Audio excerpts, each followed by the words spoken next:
하나님께서 우리에게 주시는 말씀 같이 보겠습니다. 요한 3서 1장 1절에서 4절까지 말씀입니다. 장로인 나는 사랑하는 가이오에게 이 글을 씁니다. 나는 그대를 진정으로 사랑합니다.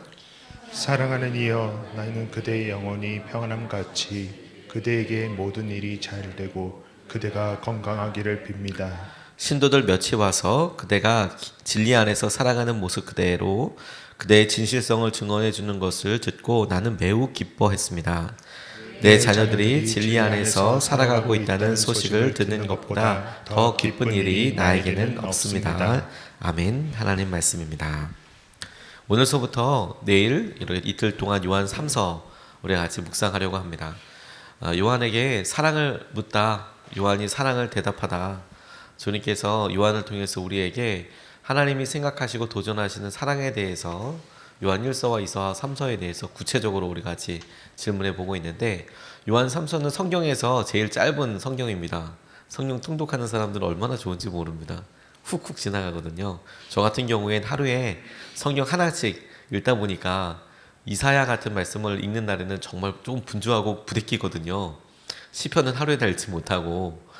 그런데 요한 3서 이렇게 만나면 기분이 너무 좋아요. 주로 주일날 읽습니다. 주일날에는 다른 해야 될 일이 많으니까 하루에 한 권씩 읽거든요. 그러니까 조금 마태복음, 이사야, 예레미야, 에스겔 이런 식으로, 그러면 2달 정도 돼서 성경을 거의 1독씩 하게 되는 것 같아요.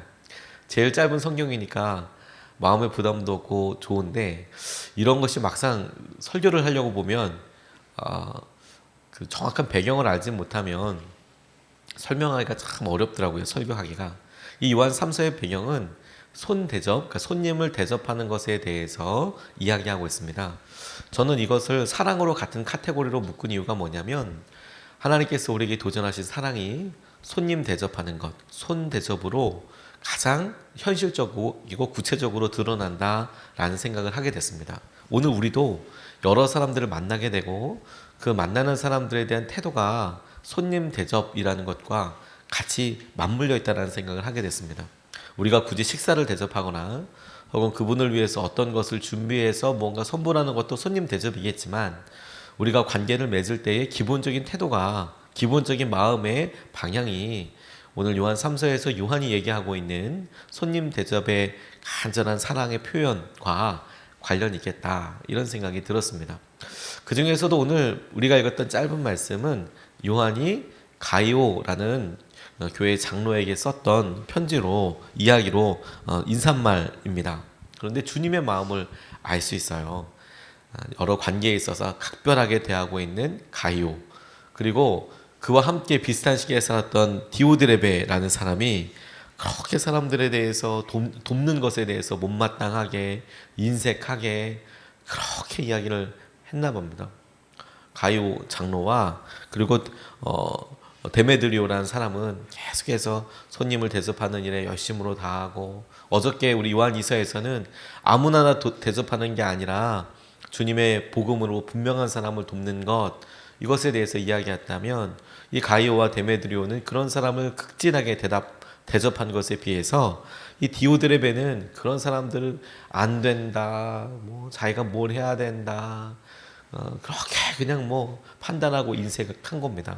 그 소식을 듣고 가이오에게 격려하고 도전하고 또 디오드레베를 책망하는 그런 내용으로 이루어져 있습니다. 오늘 본문을 통해서 우리가 첫 번째로 좀 같이 주목하고, 그리고 주님의 말씀으로 붙잡고 싶은 것은, 하나님은 오늘도 사랑하는 사람에게 축복해 주신다라는 것입니다. 1절 2절 말씀에 보면 나는 그대를 진정으로 사랑합니다 이렇게 말하고, 2절에 사랑하는 이여, 나는 그대의 영혼이 평안함과 같이 그대에게 모든 일이 잘되고 그대가 건강하기를 빕니다 이렇게 이야기하고 있습니다. 이 말씀 너무너무 좋고 많은 분들이 애송하는 말씀이죠. 사랑하는 이여, 내 영혼이 잘된 같이 범사에 잘되고 내가 강건하기를 내가 원한다 라는 축복이 오늘 저와 여러분들한테 실제로 이루어졌으면 좋겠습니다. 사랑하는 것만큼 그 사람에 대한 관심이 가고, 또 그 사람에 대해서 그런 각별한 관심이 가는 것이야말로 사랑이라고도 이야기할 수 있겠습니다. 사랑의 표현이 관심으로 가고, 그렇게 관심이 많이 가는 것을 사랑이라고 이야기하고 있는 것이죠. 요한이 가이오에게 사랑하는 자여, 내가 정말 당신을 사랑합니다. 사랑하는 자여라고 그에게 축복하고 그의 아주 구체적인 면까지 관심을 갖고 있는 것을 사랑이라고도 이야기하는데, 요한이 이 가이오에게 축복한 것은 영혼이 잘 되고 모든 일이 잘 되고 네가 건강하길 바란다, 이렇게 말하고 있는데, 저는 이 말씀 묵상하면서 주님께서 우리를 향한 마음이 요한이 가이오를 향한 마음보다 결코 덜하지 않다고 생각하게 됐습니다. 요한이 장로 가이오를 사랑하고 그리고 그에 대해서 마음으로 각별하지만, 주님께서 우리에게 보여주신 사랑을 빗대어 본다면 주님의 사랑이 더 놀랍겠다라는 생각을 하게 됐습니다. 그렇게 생각해 보니까 가이오가 간절히 가이오가 하는 여러 행동과 마음을 보고 사랑하고 축복하는 것보다, 하나님께서 우리의 모든 것을 다 아시고 그 일거수일투족을 사랑의 눈으로 보시며 우리의 마음에 대해서 한 말씀 하신다면, 오늘 아침에 주님이 주님의 음성으로 사랑하는 이여, 내가 정말 영혼이 잘 되고 모든 일이 정말 잘 되고 건강하길 바란다. 오늘도 그게 내 마음의 뜻이다. 이렇게 말씀하실 것 같아요. 새벽 예배 때 여러분 들으셨는지 모르겠지만, 오늘 이렇게 새벽 예배 나와서 아직까지 쌀쌀하지 않습니까? 쌀쌀해서 이렇게 쭉 오고 그러는데, 오늘 교회 근처에 새로운 새 한 마리가 왔어요.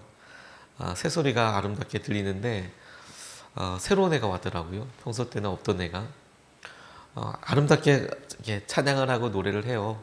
하나님께서 오늘도 우리 격려하신다는 깜짝 선물로 받았습니다. 기분이 갑자기 확 좋아지더라고요. 아침에도 좋았지만 새소리 들으니까 너무 좋더라고요. 하나님께서 마치 설교 준비하고 왔는데, 사랑하는 이여, 내 영혼이 잘된 같이 내가 범사에 잘되고 내가 강건하기를 원한다 라고 여러 가지 음성으로 말씀해 주시는 것 같았어요. 여러 가지 버전으로. 저 아이를 낳고 나니까 사랑한다는 게, 관심이 간다는 게 뭔지 알았습니다. 저 총각일 때는 그냥 뭐 다 아무 생각이 없던 것 중에서 많이 깨닫게 된 게 뭐냐면, 첫째 낳고 나니까 모서리들이 그렇게 무서워졌어요. 애들이 이렇게 콕 찍을까봐 손이 같이 이제 가는 거예요. 어디든지 이제. 그리고 둘째 이렇게 낳고 나니까 어린아이들 이렇게 보고 할 때마다 애들 동선이 이렇게 보이는 거죠. 저거 콩닥콩닥 뛰다가 저거 콕 넘어지면 저거 어떡하나. 그러니까 이제 손이 항상 가서 이제 같이 이제 애가 놀 때, 넘어질 때 그거 되게 챙기게 되는데, 그게 의식적으로 보여지지 않고 그냥 가 있어요. 손이 이렇게 와서 애는 좋다고 하는데 혹시라도 부딪히면 아프겠네, 앉았다가 일어날 때 여기 이거 콕 부딪히겠네, 그거 자연스럽게 보여지더라고요. 예쁘니까, 사랑하니까, 정말 사랑하니까 그게 자연스럽게 제 안에 신경 쓰여지고, 주님께서 우리에게 그런 눈으로 똑같이 보신다는 생각이 들었어요. 몇 년 전인데 SBS에서 모닝와이드라는 아침 프로그램에 아침에 뉴스 같은 것도 하고 여러 이야기 하는데, 외국에 있는 해외 토픽으로 이런 얘기 하나를 소개하더라고요. 엄마가 깨어났어요. 뭐 엄마가 깨어난 게 뭐 대단한가 싶지만 해외 토픽까지 될 것 같나 하지만 아이를 낳았거든요. 뭐 아이를 낳아서 깨어난 게 뭐 또 대단한가. 그게 참 굉장한 노고이기도 하고 경사이기는 하지만 그게 해외 토픽까지 될 만한 일인가 싶지만, 얘기가 이랬습니다. 미국의 노스캐롤라이나의 콩코드에 살고 있는 셜리 앤 콜리라는 그런 자매가 긴급 제왕절개 수술로 딸 라일란을 낳았다는 거예요. 그럴 수 있겠죠. 갑작스럽게 조금 위급하긴 했겠지만 딸을 제왕절개로 낳았구나 이렇게 생각하기 쉽지만, 그녀가 예쁜 딸을 볼 수가 없었대요. 이유가 뭐냐면 출산할 때, 수술할 때 혈전이 발생해서 혼수 상태에 빠졌다는 거예요. 그냥 바로. 그러니까 딸을 낳았는데 아무것도 할 수 없는 상태로 진짜 그렇게 누워 있어야 되니까 가족들은 이제 마지막으로 보는구나, 이제 인사해야 되는 거구나, 그런 생각이 들었답니다. 여러 방법으로 산모를 깨우려고도 하고 그러는데 의식이 돌아오지 않더랍니다.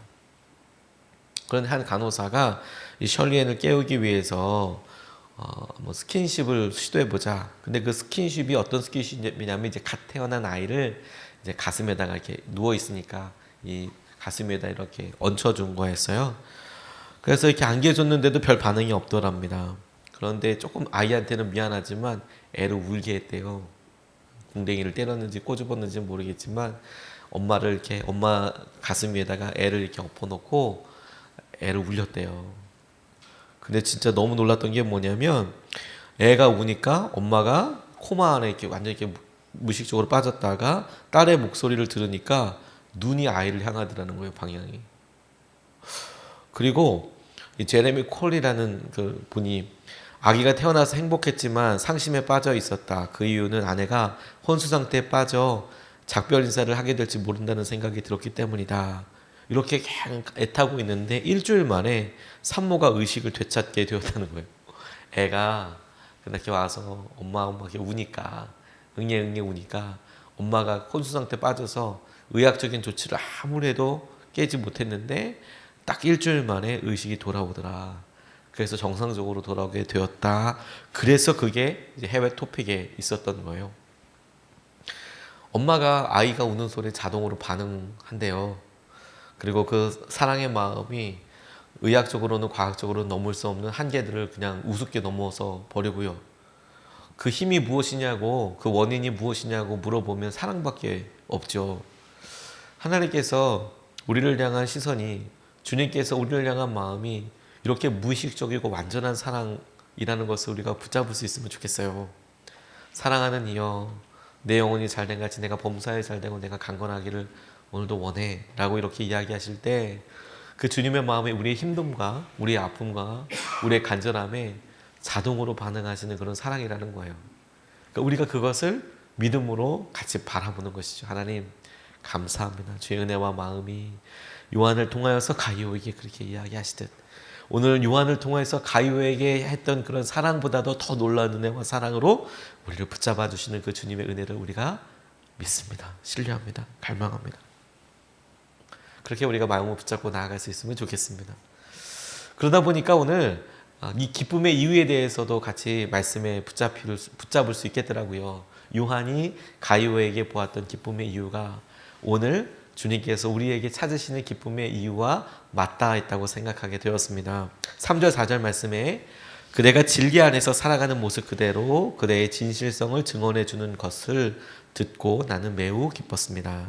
내 자녀들이 진리 안에서 살아가고 있다는 소식을 듣는 것보다 더 기쁜 일이 나에게는 없습니다. 이렇게 이야기하고 있습니다. 가이오를 보고 그리고 가이오와 함께 했던 교우들을 보고 요한이 기뻐했던 이유가 뭐냐면 진리 안에서 살아가는 모습을 내가 보았고 그리고 여러 사람들이 주위에 있는 사람들이 그 진실성에 대해서 내게 이야기하고 있고 그거를 듣고 나니까 나 이것보다 더 기쁜 게 없겠네 이렇게 이야기하고 있습니다. 가끔 자녀들에 대한 이야기가 들려올 때 아이고 우리 자녀들이 다른 분의 이야기로 말로써 아이고 이렇게 착해요 이렇게 애가 사려도 깊어요 이런 이야기를 들으면 세상에 어느 부모가 막 짜증이 나고 그렇게 될까요? 그런 거 아니지 않습니까? 자녀가 부모 보이지 않는 데서 다른 사람에게 어떤 행동을 하는데 그 모습이 그 어른이 보기에 그래도 좋은 모습이 보여서 부모에게 이렇게 들려오면 참 이걸 어떻게 해야 되나요? 이 기쁜 마음의 흡족함을 그렇군요. 딱 그 모습 아니겠습니까? 오늘 우리가 살아가는데 우리가 살아가는 모습이 우리의 모습을 지켜보는 주님께는 진짜 큰 관심이 되세요. 다시 오늘 우리가 살아가는 모습이 그 살아가는 모습을 지켜보는 주님께는 아주 큰 관심이 있으세요. 오늘 우리가 아이를 학교 보내면 그 학교에 뭐하고 지내나 큰 관심이 있는 것 같이 직장에 보내고 나면 그 직장 뭐하고 있는지 결혼해서 분가시켰어도 그래도 그 집에 그 손주가 또 뭐하고 있는지 또 크게 또 관심이 가는 것처럼 그걸 뭐 의지적으로 결단해서 하루에 30분씩 생각해야지 하지 않아도 그냥 마음속에 자연스럽게 관심이 가요. 주님께는 그게 관심이 참 많아요. 그러다 보니까 우리가 적용해야 될 게 뭐냐면 우리의 일상이 우리가 작은 일에 어떠한 태도로 보이고 있는 것이 이것을 기쁨의 눈으로 기대하는 눈으로 바라보는 주님께는 참 중요한 일이겠구나. 그러니까 우리가 그런 마음을 알고 행동하는 게 진짜 중요하겠다. 우리의 진실함이 우리가 진리대로 살아가기 위해 몸부림치는 것이 주위 사람들에 대한 소소한 평가가 주님께는 큰 기쁨이에요. 그거 놀랍지 않습니까? 우리가 보기에 아주 작은 일인데 오늘도 우리가 손님을 만나고 그에게 어떻게 말을 하는지 오늘 우리가 만나는 사람에게 어떠한 태도로 대하는지 우리가 하루 중에서 우리에게 있었던 일을 여러 가지를 점검해 보면 그 일은 기억도 나지 않을 만큼 그렇게 별로 크다고 할 수 없을 것 같아요. 그런데 그 일을 지켜보는 사람에게는, 그 일을 기쁨으로 보는 사람에게는 그거 정말 기쁨의 근원이고 그것 때문에 하나님께서 너무 행복해 하신다는 거예요. 아이가 이렇게 가는데 동네 어른한테 시키지도 않았는데 넙죽 반갑게 안녕하세요 인사를 해보세요. 그게 얼마나 예쁜가. 걔가 하루 동안 보내는 것 중에서 그 인사하는 게 뭐 얼마나 커다란 일이겠습니까? 인사 한번 했는데. 근데 그의 아이를 계속 보고 있는 부모한테는 그런 작은 일이 하루 종일 생각나는 아주 기쁨이라고요. 아주 놀라운 기쁨이라고요. 마음이 흡족해지는. 그리고 얘기해 주는 거잖아요. 그래, 어른들 만나면 인사를 그렇게 하는 거야. 너보다 나이가 많고 자주 뵙는 분이면 꼭 인사해라. 그렇게 더 당부하고 기쁘죠. 기쁘죠. 욥 생각했습니다. 어제 마무리하면서. 저 이런 기쁨에 대해서 이야기하면서 아이러니하게도 욥이 생각났어요.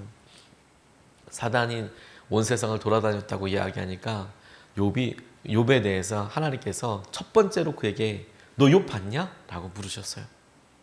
하나님이 사단에게, 사단이 방방곡곡을 돌아다니니까 너 욥 봤냐? 너 욥처럼 그 대단한 사람 없다 라고 하나님이 먼저 욥을 꺼내시고, 우리는 그걸 자랑한다 하잖아요. 하나님께서 욥을 지켜보셔 왔음에 틀림없어요. 그러니까 욥을 봤냐고 물어보는 거 아니겠습니까? 사단에게. 저 방방곡곡 세계를 다 봐고 왔다니까 너 욥은 봤냐? 라고 이야기하고 있는 거예요. 저 그 말이 굉장히 충격적으로 깨달아졌어요. 왜냐하면 하나님께서 욥이 무슨 일을 했는지 혹은 어떻게 삶을 사는지, 그가 뭐 역사적으로 뭘 남겼는지 보다도 욥 봤냐라고 이야기할 정도로 하나님은 그의 일거수일투족을 보고 계셨어요. 그의 고난이 왔습니다. 그가 처음에는 입술로 범죄하지 않았어요. 처음에는. 그리고 다시 사단과 만났을 때 사단이 뭐 돌아다니고 왔다고 하니까 다시 물으셨어요. 너 욥 봤냐? 욥이 너 네 말대로 했는데 불평 안 하더라? 사단한테 그렇게 이야기하셨어요. 그 말은 하나님께서 욥이 그런 고난과 어려움 가운데 뭔 말 하나, 하나님이 아주 집중해서 보고 계셨다라는 증거 아니겠습니까? 사단이 그러니까 그럼 이제 생명 뺏지 말고 이제 육신의 건강까지 쳐야 한다고 뭐 그렇게 이야기를 했어요. 그가 결국에는 그 일에 입술로 불평하게 되지만, 저는 하나님께서 그가 그렇게 불평하기 전까지 어떻게 그를 기뻐하시고 주목하셨는지를 우리가 꼭 알아야 된다고 싶어요. 그리고 그 시선이 오늘 우리에게 있다는 거예요. 하나님께서 우리를 보시고 너 욥 봤냐? 라고 이야기하는 것처럼 너 그 집사 봤냐? 그 권사 봤냐? 그렇게 우리에게 보시고 이야기하시고 우리의 삶에 관심이 엄청 많으세요. 그러니까 우리는 작은 행동이라고 이야기하지만 그게 오늘 하나님을 향한 하나님께 큰 기쁨이 되는 통로이고 행동이 될 수 있는 것이죠. 제가 치바 영광교회라는 교회에 그 목사님께서 안식년을 가셔서 설교하러 간 적이 있었습니다. 근데 그 교회에 아주 헌신된 권사님 한 분이 계셨어요. 정환수 권사님이라는 분이. 처음 만난 날 제가 공항에 도착해서 한 10일 정도 그 교회에 설교를 날마다 하는 거였거든요. 안식년을 10년 넘게 못 가셨다는데, 그런데 안식년을 한 달 정도 가지시는데 선한목자교회에서 두 분의 목사님이 돌아가면서 거기서 설교를 했었어요. 첫 번째 설교를 제가 하러 갔거든요. 그래서 일주일 주일 설교를 포함해서 한 뭐 2주 정도로 설교를 하는 겁니다. 근데 첫날 도착했는데 권사님 한 분이 저를 픽업해주러 나오셨어요. 그리고 식사를 하는데 세상에 처음 본 저한테 이렇게 식사를 같이 하면서 교회 학교에 전도사님이 필요한데 전도사님을 보내주셔야 된다고 이렇게 얘기하는 거예요. 일본에. 제가 무슨 힘이 있습니까? 제가 무슨 힘이 있어서 일본 땅에 전도사를 제가 보내요. 근데 저를 보고 막 울먹울먹하면서 우시는 거예요. 제가 그때 알아차려야 됐었어요. 와, 이분이 진짜 대단하시구나. 그리고 그 목사님, 그 교회의 목사님 자녀들에 대한 마음도 너무 각별하더라고요. 우리 목사님 애들 근데 자기는 조카라고 생각하고 막 이렇게 얘기하는데 그냥 말이 아니라 진심처럼 여겨지더라고요. 너무 부러웠어요. 와, 이런 분이 다 계시네. 근데 제가 정말 감동했던 건 뭐냐면 저희 교우분들 중에서 도쿄 쪽에서 사는 계신 분들이 계셔서 그래도 갔으니까 저녁에 수고하신다고 사랑한다고 이렇게 교제하러 저녁에 나간 적이 있었거든요. 오후쯤에. 그분은 직장 다니시니까 선화목적에 다니던 교우 중에서 일본으로 이제 이민을 가신 분들을 이제 만났어요. 저녁에 잠깐. 그래서 저녁에서 이제 교제하면서 기도 제목도 나누고 기도해 드리는데, 그리고 제가 조금 늦게 들어왔습니다. 치바라는 곳이 도쿄에서 한 1시간 정도 걸리는, 신주쿠에서 1시간 정도 걸리는 그런 거리에 있거든요. 그래서 뭐 대중교통 타고 자연스럽게 걸어오는데 신신당부하셨던 것이 밤에 일찍 들어오셔야 합니다. 뭐 이런 얘기였어요. 그래서 그 이유를 와서 알았습니다. 제가 나이가 어린 것도 아닌데 뭐 밤에 일찍 오라고 얘기하고 그러면 처음엔 좀 이상하다고 생각했는데 막상 와보니까 알겠더라고요. 그 교회 동네가 조심해야 될 동네였어요. 그 교회 동네가 사카이초라는 곳이었는데 거기가 옛날에 술집도 있었고 막 이런 곳이었어요. 그러다 보니까 밤이 되니까 호객행위를 하고, 전 처음에 무슨 얘기를 하는지 잘 몰랐는데 여자분들이 저를 붙잡는 거였어요. 남자분들, 여자분들이 여기서 놀다 가라고. 말을 못하니까 그런 편리함이 있었어요. 용감하게 막 다녔는데 나중에 보니까 아무리 말이 안 통하라도 이게 기운이라는 게 있지 않습니까? 이게 지금 어떤 분위기구나 이게. 그런데 그러다가 저 앞쪽으로 가면 어두컴컴하고 절로 쭉 가야지 교회를 가게 되는데 여자분들이 너무 많이 서 있으니까 저기는 못 가겠다. 그래서 왔던 길이 아닌 돌아서 가야겠다고 하다가 어느 가게 앞에 딱 섰습니다. 우연히 한국 식료품 마트의 가게를 보고 있는데 이 권사님이 거기서 열심히 일하고 계셨어요. 와, 그런데 저 그 앞에서 진짜 머리에 한 대 뭐 맞은 것처럼 그분을 물끄러미 오랫동안 쳐다보고 있었습니다. 5분, 10분? 그냥 그 안에 마트에서 열심히 정리하고 그러고 계시는데 열심히 땀 흘리면서 그 마트에서 이렇게 보면 교회가 보인대요. 그런 이야기를 전 전에만 들었거든요. 물끄러미 이렇게 보는데 눈물이 핑 돌더라고요. 열심히 일하는데 사람들, 손님도 대접하고, 그러니까 접대하고, 그분이 그 마트를 매니저를 하고 계셨는데, 그 모습을 보는데 여기가 정말 성스러운 곳이구나. 야, 저분 진짜 너무 귀하다. 이런 생각이 들더라고요. 그래서 차마 그분을 아는 척할 수가 없었어요. 그래서 삥 돌아서 교회에 들어갔습니다. 교회 불이 제가 딱 켜지자마자 5분 안에 이분이 오토바이 타고 오셨어요. 목사님 들어오셨냐고, 목사님 지금 오셨냐고 확인하러 오셨어요. 떡볶이 사들고. 와, 제가 권사님 제가 그거 뵀어요. 그랬더니 안 그래도 나오는데 그 앞에 있는 여자분들이, 한국 여자분들이 계셨거든요. 마트에 왔던 아주머니인지 아가씨들인지 아무튼 그런 얘기, 어떤 남자분이 여기서 우두커니 서서 안을 들여다보고 갔다는 거예요. 그게 그분들 보기엔 좀 수상해 보이는 일이었을 것 같아요. 근데 전 진짜 너무 감동됐거든요. 이렇게 보고 있다가 그랬다고, 오셨으면 얘기를 하시지, 그랬으면 뭐 먹을 것도 좀 챙겨드리고 막 이런 얘기 하시더라고요. 작은 일이 정말 중요해요. 저 그때 너무 알았어요. 제가 그분께 감동한 게 뭐 그분이 엄청나게 뭐 한 게 아니라요. 그냥 물건 정리하고 사람들 만나보고 그 사람들 어떻게 대하는지를 이렇게 보는데, 하나님이 제 오늘 하루하루를 이렇게 작은 일을 주목하고 계시겠다는 생각을 하게 됐어요. 우리가 무엇을 선호하는지, 무엇을 정말로 소중하게 하는지 작은 일 다 드러나거든요. 그러니까 오늘 그 일에 하나님의 기쁨 된다고 생각하고 우리가 마음을 다하자고요. 하나님께서 이끌으시는 것을, 주님을 떠올리면서 우리가 함께 할 수 있으면 좋겠습니다.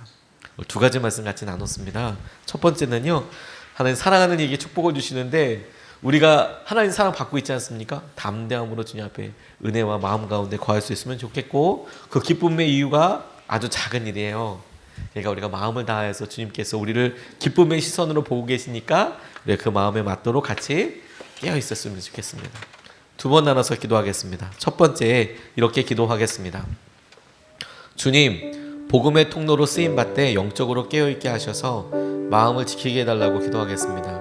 우리 복음의 통로이고 영적으로 깨어있게 해주십시오. 주님, 마음을 지키게 해주십시오. 주님, 우리 사랑하시는 거 잘 알고 있는데 한번 흔들리지 않게 하여 주시고, 우리가 주님의 기쁨인데 우리의 작은 일을 주님께서 보고 계시는데 우리가 복음의 통로로 쓰임받게 하여 주시고 영적으로도 깨어있게 해달라고, 우리가 두 번째 나눴던 기도 제목을 먼저 우리 같이 기도하겠습니다. 아버지 하나님,